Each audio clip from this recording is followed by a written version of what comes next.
마가복음 1장 29절에서 34절 말씀을 통해서 수종든 여인이라는 제목으로 하나님 말씀 함께 나누겠습니다. 자, 우리 먼저 저번 주 수요일 날 나누었던 말씀을 잠깐 앞부분에 있는 부분을 복습을 하고 오늘 말씀 나누겠습니다. 안식일의 회당에서 한 사람이 수지 맞았죠. 귀신 들린 사람이었습니다. 그런데 다른 사람은 가만히 있었는데 이 귀신 들린 사람은 예수님을 향하여 나는 당신이 누군 줄 아는데 하나님의 거룩한 자입니다. 현대어 성경에는 하나님의 아들입니다 라고 말하고 있어요. 다른 사람은 가만히 있는데 왜 귀신 들린 사람은 그것을 알아봤을까요? 영적인 것이기 때문에 그렇습니다. 그래서 육적인 것에 관심 있는 사람은 육의 것만 보여요. 어떻게 하면 돈 벌까? 돈 버는 게 나쁜 건 아니에요. 돈 많이 벌면 좋아요. 근데 관심을 너무 육적인 것에만 쏟아내면 우리 성경에 육적인 것보다 우리가 더 중요하게 구해야 될 건 뭐예요? 영적인 거라고 그랬죠. 그래서 사람들은 다 모르는데 영안이 막혀 있어서 또 어떻게 귀신은 그렇게 알았을까? 영적인 일이기 때문에 그래요. 그래서 우리가 이 땅의 삶이 성령 충만해야 하는 이유 뭐라고 그랬어요? 내가 지금 당하는 이 일이 하나님이 하시는 일인지 마귀가 하는 일인지 어떻게 분별할 수 있어요? 성령 충만. 그렇죠. 네, 그렇죠. 맞아요. 성령으로 충만하면 이건 마귀가 하는 일이구나. 이건 하나님이 하시는 일이 이게 딱 분간이 되는 거예요. 우리가 귀신보다 못하면 마귀보다 못해서는 안 되죠. 그래서 우리가 성령 충만해야 하나님이 하시는 일을 분별할 수가 있다.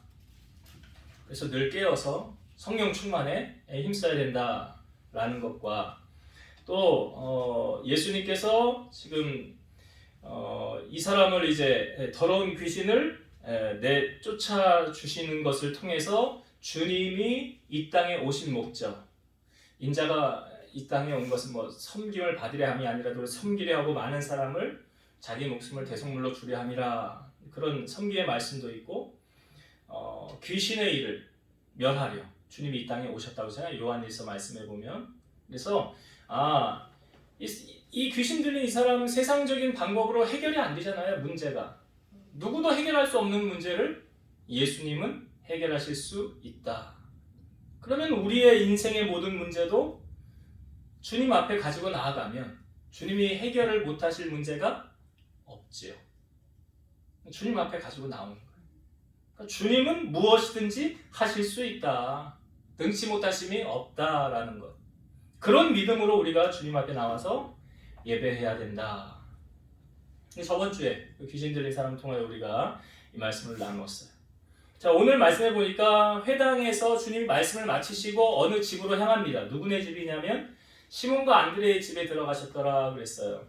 그러니까 야고보와 요한 그 제자 둘을 먼저 택하시고, 그러니까 시몬 베드로와 안드레를 택하시고 같이 다니다가 이제 시몬 베드로와 안드레의 집에, 형제니까 베드로와 안드레가 형제 아닙니까?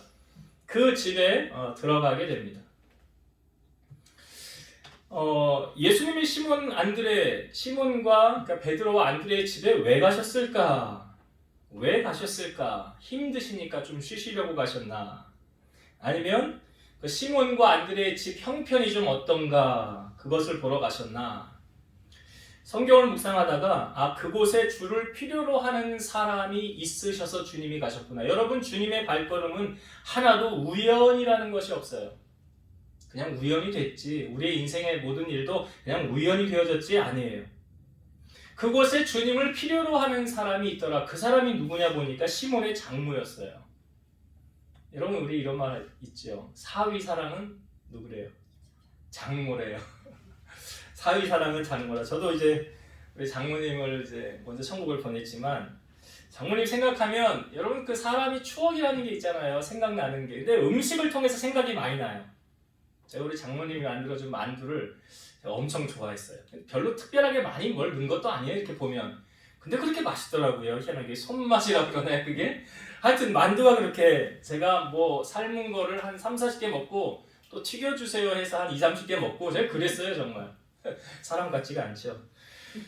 그리고 메밀전을 그렇게 잘하셨어요. 아주 메밀전의 비결은 무엇인가? 얇게 하는 거잖아요. 얇게 하는데 찢어지면 안 되잖아요. 아주 얇게 그 김치를 얹어서 하는데, 하는 족속 옆에서 새가 먹이 받아먹듯이 제가 그 옆에 앉아가지고 그걸 해주는 대로 제가 먹은 기억이 있어요. 그리고 또 생각나는 게 여러분 혹시 마늘라면이라고 들어보셨어요? 예, 제가 우리 장모님이 저를 라면을 끓여준다고 몸 생각해서 거기다가 뭘 넣냐 라면에 마늘을 넣어서 라면을 끓여준 거예요. 그게 마늘라면. 그게요 시중에 나와서 판매하는 게 있어요. 무파마라고 거기서 이제 그거 나오기 전에 만든 거예요. 이거 우리 장모님이 마늘을 넣어가지고 제가 제 입맛은 상관하지 않고 그냥 몸에 좋으니까 사랑하는 마음을 나왔죠. 그래 한 번 또 돈가스를 한번 같이 먹으러 간 적이 있는데 드시면서 그러더라고. 나 이거 처음 먹어본대요. 돈가스를 처음 먹어본대요. 근데 맛있으셨나 봐요. 그래서 그런 추억도 있고 또 생선 중에 우리 장모님이 꽁치를 좋아하셨어요. 네, 꽁치를 그래서 볼 때마다 좀 생각이 나는데 여러분 사람과 친화해지려면 뭐 밥을 같이 먹어라 왜 그런 이야기가 나오냐면 추억을 남기기 때문에 그래요. 뭐 식도락 여행이라고 하지 않습니까? 여행 가면 남는 게 사진하고 음식 먹는 거잖아요. 그러니까 친해지려면 밥을 같이 먹어라 뭐 이런 말이 있지 않습니까? 여기 지금 이 집에 갔는데 시몬의 장모가 아파서 누워 있는 거예요.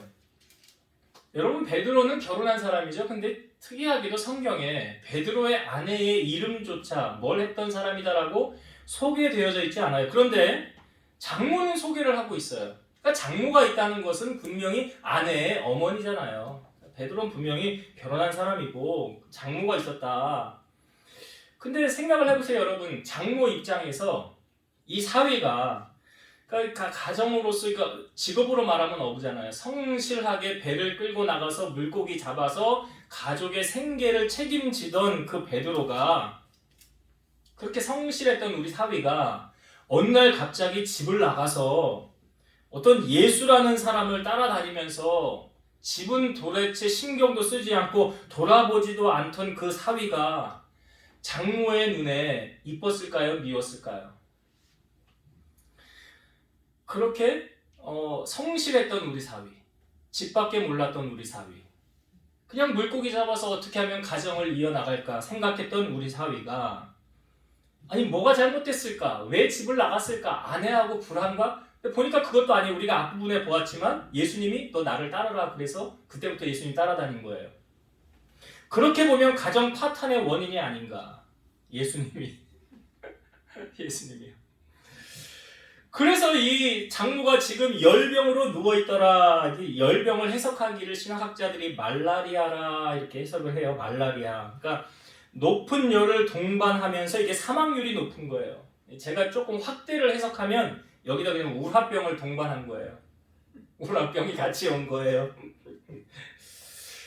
그런데요, 제가 이 시몬의 장모를 보면서 이 공관복음에서 마태복음과 누가복음에서도 이 사건을 다 보여주고 있어요. 근데 해석하는 기자에 따라 조금 보는 방향이 다르게 해석할 수 있잖아요. 그런데 누가복음의 저자 누가는요 이렇게 해석을 했어요. 여기 이제 시몬의 장모가 누워있는데 오늘 본문에는 사람들이 곧 그 여자에 대하여 예수께 여짜온대 그랬잖아요. 누가복음에는 이렇게 기록되어져 있어요. 사람들이 그를 위하여 예수께 구하니. 사람들이 누구예요? 베드로의 장모를 위해서 예수님께 구하니. 뭐 어떤 요청을 했겠어요? 지금 열병으로 많이 힘들어합니다. 주님 좀 고쳐주세요 라고 말하지 않았겠어요? 그러니까 여러분 베드로의 장모를 보면서 이 부분을 보면 저는 어떤 느낌이 느껴졌냐면 이 베드로의 장모가 참 정이 많은 사람이고 선을 베푸는 사람이었고 다른 사람의 일을 잘 섬긴 사람이었구나 라는 게 느껴져요. 왜 그렇게 생각이 드냐면 여러분 만약 악한 사람이라고 한다면 그 사람이 뭐 아프든지 말든지 신경조차 쓸 이유가 없잖아요. 네가 아프거나 말거나 나하고 뭔 상관이야? 아무 상관없어 라고 할 거 아니에요? 그런데 지금 이 베드로의 장모가 이 열병으로 누워있는데 사람들의 반응이 뭐예요? 예수님 이 사람 꼭 고쳐줘야 돼요 이거잖아요. 예수님 이 사람 그냥 내버려두면 안 돼요. 이 사람이 어떤 선한 일을 우리를 어떻게 섬겼는데요? 얼마나 많이 이렇게 했는데요? 주님 좀 기억해 주시고 이 사람을 꼭 고쳐주셔야 돼요. 갈라디아서 6장 9절 선을 행하되 낙심하지 말지니 포기하지 아니하면 때가 이름에 거두리라. 우리가 무엇을 심든지 심는 게 참 중요해요. 악을 심든지 선을 심든지 다 저축되어 있다가 때가 되면 열매를 맺는 거예요. 심은 대로 열매를 맺는 거예요. 야고보서 4장 17절 그러므로 사람이 선을 행할 줄 알고도 행하지 아니하면 죄니라 그랬어요. 선을 행할 줄 알고도 행하지 않으면 그것을 성경은 죄라라고 말하고 있어요. 그러니까 지금 이 여인을 그냥 지나가면 안 됩니다. 사람들의 반응이. 예수님 고쳐주셔야 됩니다. 이거죠. 그랬더니 예수님께서 가서 손을 잡아 일으키시니까 열병이 떠나갔어요. 이걸 누가복음의 저자는 누가는 이렇게 기록했어요. 열병을 꾸짖으시니 병이 떠나고 열병을 꾸짖으시니 병이 떠나갔더라. 여러분 예수님은 만유의 통치자 맞지요. 그리고 만병의 치료자이십니다. 이사야 53장 5절 그가 찔림은 우리의 허물 때문이요 그가 상함은 우리의 죄악 때문이라. 그가 징계를 받음으로 우리는 평화를 누리고 그가 채찍에 맞음으로 우리는 나음을 받았도다. 이 이사야 53장이 우리가 고난주간에 많이 묵상하는 말씀 아닙니까? 예수님의 순환에 대해서 그가 왜 채찍을 맞았냐, 왜 찔림을 받았냐, 왜 징계를 받았냐, 그게 다 누구 때문이라는 거예요. 우리 때문에.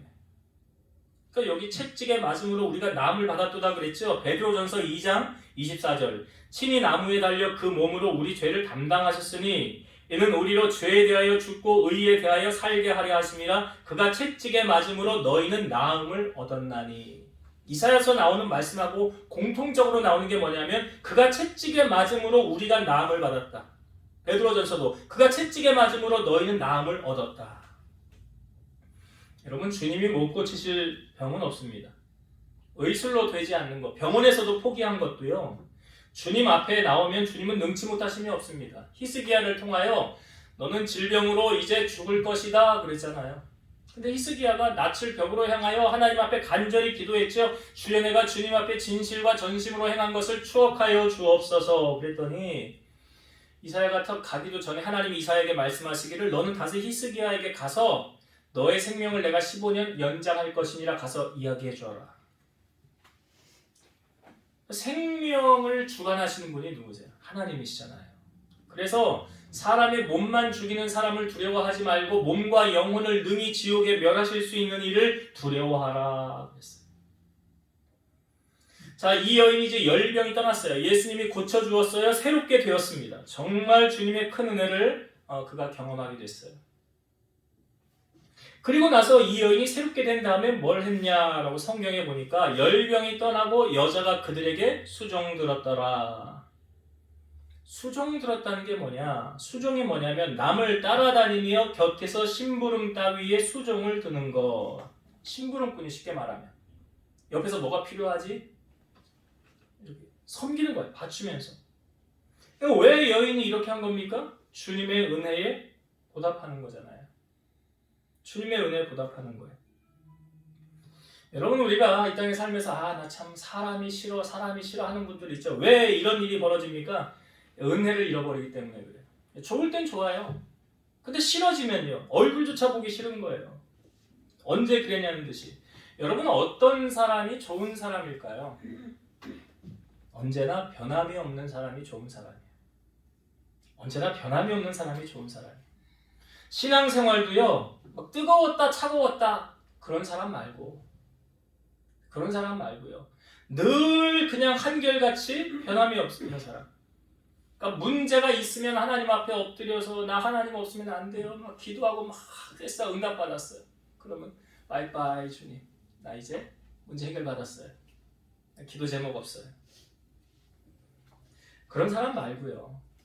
그런 사람 말고 언제나 변함없이. 그러니까 이 여인이 지금 자기 고침을 받은 다음에 이 여인의 사명을 지금 사명 감당하는 거 아닙니까? 수종드는 거, 섬기는 거.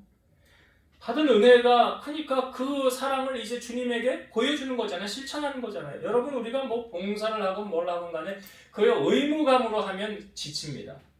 그리고 시켜서 하면 은혜 안 됩니다. 그렇잖아요. 여러분 해보셨잖아요. 억지로 하면요. 시험 듭니다. 근데 내가 주님이 기뻐서 주님이 사랑스러워서 지금 이 여인이 그런 거 아니에요?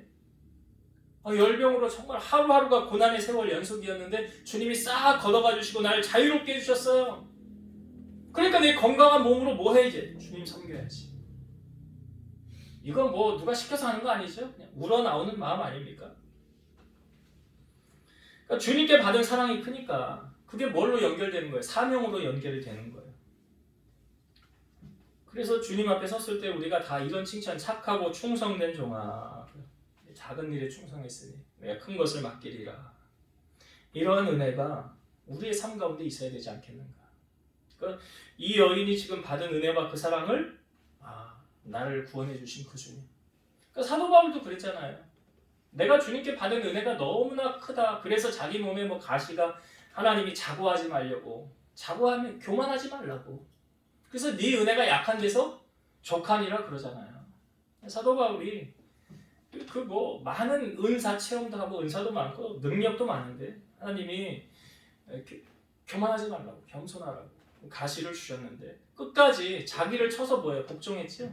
왜요? 내가 하나님께 쓰임 받다가 버림받는 종 되지 않도록 되기 위해서 마지막까지 버림받는 종 되게 말기 위해서 자기를 쳐서 복종했더라. 그러니까 우리의 삶에 주님의 은혜가 크면 클수록 여러분 연결되어지는 게 뭔지 아세요?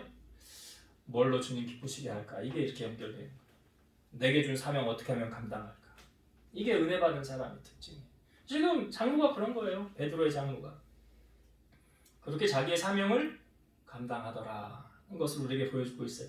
자, 그리고 그 다음 단락에 보니까 예수님께서 많은 병자들을 고치십니다. 예수님 만병의 의사시라고 그랬잖아요. 그러니까 병을 고치시고 그 다음에 귀신도 내쫓아 주시는데, 자, 예수님이 귀신을 내쫓으면서 귀신들에게 당부의 말을 하고 있어요. 34절을 한번 보겠습니다. 마지막 절이요. 예수께서 각종 병이 든 많은 사람을 고치시며 많은 귀신을 내쫓으시되 귀신이 자기를 알므로 그 말하는 것을 허락하지 아니하시니라. 많은 사람을 고쳐주었죠. 그리고 많은 귀신을 내쫓아 주었는데, 자, 이 귀신에게 예수가 그리스도이심, 하나님의 아들이심을 말하지 말라 라고 예수님 말씀하셨어요. 왜냐? 왜 예수님이 귀신들의 입을 통해서라도 예수님은 하나님의 아들이야 라고 전파되어지는 것을 왜 막으셨냐? 그 이유는 예수님은 귀신에 의해서 메시아가 전파되어지기를 원하지 않으셨어요. 예수님의 복음이 뭐 어떻게 해서든지 전파되어지기를 원하셨다? 아니에요. 그렇지 않아요. 예수님은 누구를 통하여 복음이 전파되기를 원했느냐? 구원받은 자기 백성들을 통해서. 구원받은 자를 통해서 예수님의 존재가 전파되기를 원하서, 그래서 마가복음 16장 15절 또 이르시되 너희는 온 천하에 다니며 만민에게 복음을 전파하라. 누구를 향하여 하신 말씀이에요? 제자들을 향하여. 오늘 주님이 우리를 부르시지 않으셨습니까? 우리를 통해서 주일날도 우리가 말씀 나눴잖아요. 부활의 증인이 됩시다. 예수님을 전하는 사람이 됩시다. 그리고 예수님 마지막 유언 사도행전 1장 8절 오직 성령이 너희에게 임하시면 뭐가 된대요? 내 증인이 되리라. 증인이 되는 게 뭐예요? 예수님 전하는 자. 그렇게 주님은 귀신들을 통하여 예수님의 이름이 거론되어지고 전파되어지길 별로 원하지 않으셨어요. 하나님의 자녀들을 통해서 복음이 전파되어지기를 주님이 원하셨대요. 또 한 가지 이유는 뭐냐면 이제 예수님은 지금 사역의 가장 초기예요. 이제 사역의 시작이에요. 예수님의 사역이. 그렇기 때문에 아직 예수님의 존재를 밝히 드러내실 때가 아직 아니라는 거예요. 그러니까 예수님은 모든 것을 때를 두고 일하셨어요. 예수님이 30살까지는 묵수로 섬기셨죠. 그리고 공생에 3년 사역하셨어요. 예수님 자신을 메시아임을 가장 결정적으로 알렸던 계기가 언제입니까? 예루살렘에 입성할 때잖아요. 사람들이 뭐라고 그랬어요? 종려나무 가지를 흔들면서 뭐라고 외쳤죠? 호산나. 호산나 뜻이 뭐예요? 우리를 구원하소서. 그러니까 예수님은 어떤 정치적인 그런 우리 인류를 구원할, 로마로부터 우리를 구원할 어떤 위대한 정치가 뭐 새로운 대통령 이런 식으로 사람들은 환호를 했던 거예요. 그런 이 나라를 바꿀 새로운 메시아, 그러니까 새로운 왕이 탄생했다. 이런 의미로 뭐 한 거예요? 호산나. 종려가지를 흔들면서 외친 거예요. 그러나 예수님의 예루살렘의 입성은 우리의 죄를 구원하기 위한 대속의 주로 십자가를 지시기 위하여 예루살렘에 입성하신 거예요. 그러니까 예수님이 지금 아직 메시아이심을 이제 전파하지만 모든 사람에게 다 확산적으로 전할 때가 아직 아니다라는 것을 통해서 전도서 3장 1절 범사에 기한이 있고 천하 만사가 다 때가 있나니, 그 다음에 나오는 말씀이 죽을 때가 있고 살 때가 있고 울 때가 있고 웃을 때가 있고 즐거워할 때가 있고 슬퍼할 때가 있고 부유할 때가 있고 가난할 때가 있고, 그런 모든 것이 다 때가 있는데 그 때는 누가 정해주셨느냐? 하나님이죠. 하나님. 우리 발라달라는 언제 대박 날까요? 글쎄요. 하나님의 때에 분명히 하시겠죠? 전도서 3장 17절 내가 내 마음속으로 이르기를 의인과 악인을 하나님이 심판하시리니 이는 모든 소망하는 일과 모든 행사에 때가 있음이라 하였으며, 다 모든 것이 하나님의 때가 있어요. 하나님 때가 있어요. 우리의 때가 아니에요. 그러니까 모든 일을 우리가 하는 것 같지만 실상은 아니에요. 실상은 아니에요. 제가 아까 교제를 하면서도 기도할 때 제가 왜 생각지 않게 그런 기도를 했는지 모르겠는데, 우리 앞서 모든 일을 행하신 분이 누구시라고요? 하나님이시라고요. 그래서 이사야 말씀에 보면 광야의 길과 사막의 강을, 될 수 없는 일이잖아요. 사막에 어떻게 강이 있어요? 광야에는 길이 없는 곳이에요. 그런데 길을 만드시고 사막에 강을 만드신, 누가 그렇게 하신다고요? 하나님이 하신 거예요. 그러니까 하나님께서 하나님의 때에 아름답게 하나님이 일하신다라는 거예요. 이스라엘 백성들이 40년 광야를 돌 때 어떻게 이동했어요? 구름이 떠서 가면 이동하고, 구름이 내려와 있으면 그게 하루가 되든 1년이 되든 구름이 떠야 가는 거고 내려와 있으면 가는 게 아니에요. 그게 뭐예요? 구름이 내려와 있으면 그냥 있어야 되는 거예요. 그러니까 떠서 갈 때가 있고 가라앉을 때가 있는 거예요. 그 모든 행사를 누가 주관하시느냐? 하나님이 주관하시는 거예요. 우리 인생의 모든 것을 내가 결정하는 것 같지요? 아니에요. 하나님이 앞서 행하시고 하나님이 길을 열어주셔야 우리가 갈 수 있다는 것을 우리 성경을 통하여 우리에게 알려주고 있어요. 그러니 여러분들의 모든 때를 누가 결정하십니까? 하나님이 하십니다. 그렇다고 한다면 하나님을 신뢰하세요. 하나님 신뢰하세요. 믿음이 떨어지면 신뢰가 안 되겠지만, 의심이 생기고 두려워지겠지만 믿음 위에 굳게 서서 주님께 맡기시고 주님의 인도하심을 바라보세요.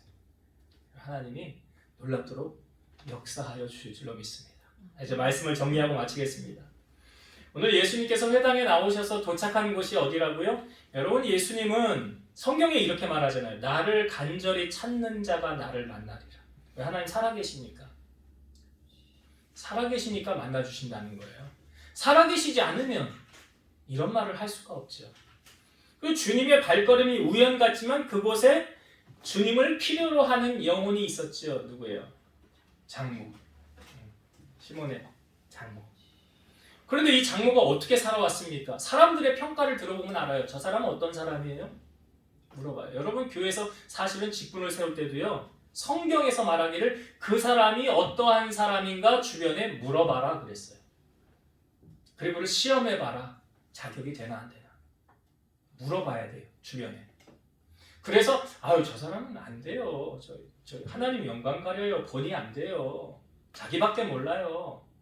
그러는 사람은 일꾼으로 세워놓으면 하나님의 영광을 가릴 가능성이 상당히 높겠죠. 그러나 저 사람은 참 괜찮은 사람이에요. 그렇게 남을 잘 돌아봐요. 성실해요. 착해요. 복음을 잘 전해요. 그럼 오케이예요. 그럼 오케이. 그러니까 이 베드로의 장모가 사람들이 예수님에게 말하기를 그 사람 주님이 꼭 도와주셔야 돼요. 주님 그냥 지나가면 안 돼요. 저 사람 우리에게 어떻게 했는데요?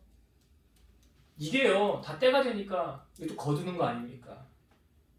심은 거 있으니까 거둘 때가 있는 거예요. 그래서 이 베드로의 장모를 통해서 이 사람이 이렇게 살았구나. 나인성 과부의 아들이 그 죽었을 때 그 과부가 갈 때 많은 사람이 동행했을 때도 비슷한 일이 있었어요. 그 과부 아들이 죽었는데 뭐 대단한 일입니까? 근데 많은 사람이 동행하거든요. 어떻게 살았는지를 보여주는 거잖아요. 그래서 우리가 이 땅에 살면서 그냥 허투루 살아서는 안 된다. 악을 행하면 악을 거두고 선을 행하면 선을 거둔다. 분명한 사실을 공의 하나님이 우리에게 알려주고 있더라. 그래서 이 여인의 행함을 사람들이 추억하고 예수님에게 이야기를 해주고, 예수님은 못 고치실 질병이 없으신, 다시 말씀드리면 해결하지 못하실 문제가 없으신 주님이시다. 여러분, 그 믿음으로 주님을 믿으시는 거죠. 그 믿음을 가지고 나오시고, 그래서 이 여인이 고침을 받았더라. 고침을 받았더라. 그리고 귀신들에게 예수님 말하는 거 허락하지 말라고. 너 내 이름 들먹이지 마. 귀신이 예수님 이름 말하는 것을 별로 주님이 원하지 않으셨어요. 그 이유가 뭐라고 그랬어요? 예수님은 믿는 자를 통해서 주님의 복음이 드러나기를 원하셨어요. 주님이 기뻐하시는 거예요. 그게. 그래서 우리를 통해서 예수 그리스도 이름이 드러나는 것을 주님이 원하시는 거예요. 그래서 만민에게 복음을 전하라. 때가 가까웠다. 세월을 아끼라. 라는 말씀이 다 복음과 관계된 말씀이에요. 그래서 우리가 복음의 증인으로 살고, 또 한 가지는 주님께서 지금 귀신에게 말하지 말라는 것은 이제 복음의 이제 사역의 시작이거든요. 그러니까 그때 아직은 주님이 확산적으로 드러나는 그런 때가 아니기 때문에, 뭐냐? 주님의 때가 있어요. 대박날 때가 있다고요. 할렐루야. 아멘. 예, 잘 될 때가 있어요. 고난을 당하면, 어려움을 당하면 그거에 대해서 하나님이 다 기억해 주셨다가 나중에 다 보상해 주시는 거예요. 그래서 모든 것이 기한이 있고 만사가 다 하나님의 때가 있다. 그 하나님이 일하실 때까지 우리 뭐 해야 되느냐? 인내하고 참고 나아가면 돼요. 끝까지 주님 신뢰하고 나아가면 돼요. 그러면 주님이 모든 일을 아름답게 이루셔서 우리를 통하여 영광 드러내실 줄로 믿습니다. 기도하시겠습니다. 살아계신 하나님, 오늘 예수님께서 회당에서 나와서 베드로의 장모의 집에 갔습니다. 거기 베드로의 장모가 열병으로 누워 있었는데 그 사람들이 주님에게 그를 고쳐달라고 간구했습니다. 베드로의 장모가 어떻게 살아왔는지를 우리에게 알려주는 말씀입니다. 우리도 많은 사람들에게 정말 진정한 크리스찬으로 인정받는 우리 성도들 되게 하시고, 사람들에게 정말 칭찬받고 이 사회에, 우리 교회에, 또 내가 속한 모든 것에 꼭 필요한 하나님의 일꾼으로 인정받으며 살아가게 하옵소서. 악한 귀신이 예수님의 이름으로 말하는 것 주님 별로 원하지 않으셨습니다. 주님이 원하시는 것은 믿는 자를 통해서 주님의 복음이 증거되어지길 원하셨습니다. 우리 주님은 우리의 구원자이시고 왕이십니다. 그것을 우리가 속한 가정에, 사업장에, 직장에, 내가 만나는 모든 사람들에게 전파함을 통해서 주님을 높이며 살아가게 하시고, 모든 것이 만사 기한 때가 있다고 하였사오니 지금 잘 되지 않으면 언젠간 잘 될 때가 있사오니 지금 인내하고 하나님의 때를 기다리고 준비하며 주님의 때에 마음껏 부어주시는 은혜와 축복, 또 마음껏 들어서 쓰시는 그러한 우리 성도들의 삶이 다 될 수 있도록 축복하여 주옵소서. 예수님 이름으로 기도드리옵나이다. 아멘. 하늘에 계신 우리